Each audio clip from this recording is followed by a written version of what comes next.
Eu sou o PH Pereira e este é o canal Mergulhando nas Escrituras. É interessante nós tratarmos sobre essa questão, embora é um assunto simples, não é? E algumas pessoas já estão carecas de saber, não é? E já têm ciência da resposta. Mas existem pessoas que ainda encontram-se duvidosas sobre essa questão. Ao longo da história da igreja, algumas sugestões foram dadas concernente ao nome de Saulo ou Paulo. Não é?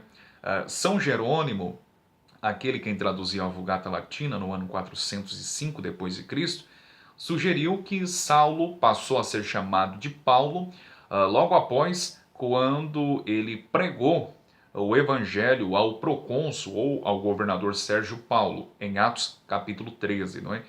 E, portanto, Saulo passa a ser chamado de Paulo em honra, em homenagem ao governador Sérgio Paulo, não é? Eu penso que não é muito coerente essa opinião ou essa posição. Há outros, sem fundamento, sugerem que Saulo passa a ser chamado de Paulo na conversão a caminho de Damasco, em Atos capítulo 9.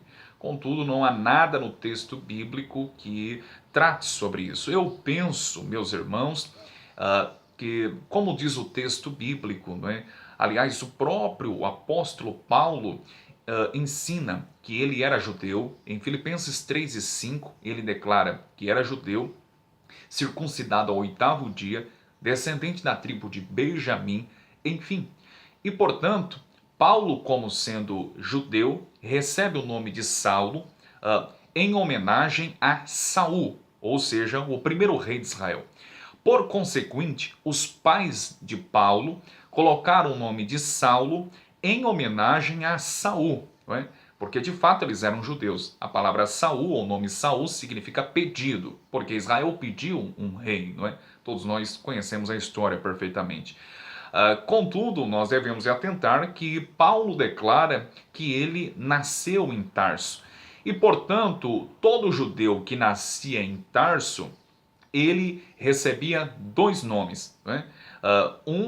Seria o nome de judeu e o outro seria um nome romano. Portanto, um judeu que nasceu em Tarso tinha duas cidadanias, uma judaica e a outra romana. Por isso, Paulo, que significa pequeno ou anão, tem esses dois nomes. Um nome judaico e o outro nome romano, Saulo ou Paulo. Mas não tem relação nenhuma com conversão de procônsul ou muito menos ainda com a conversão no caminho de Damasco. Ok, meus irmãos? Abraço.